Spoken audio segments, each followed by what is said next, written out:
बैठ जाते कुर्सी के ऊपर, चाय बोतल पेप्सी का वीडियो पीने के लिए तो बैठ जाओ कुर्सी के ऊपर। मैंने कहा इधर बैठ जाओ। तुझे माँ बाप की कसम, बहन भाई की, खाला जान की, फूफा जान की, नानू दादू की, प्यारे अंकल की, दोस्तों की कसम, ससुराल की कसम, तुझे तुम्हारी प्यारी बीवी की कसम में लड़के बैठ जाओ। वाह भाई वाह, बीवी का नाम लिया भाई, कैसे भाग के बैठ गया। ससुराल के घर में जब तुम गए तुम्हारी चाय बोतल नहीं, क्या करो कहता है।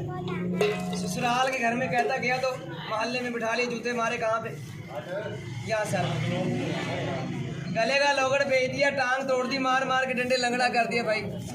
ये टांग टूट गई लड़के की, ससुराल वालों ने घर से निकाल दिया।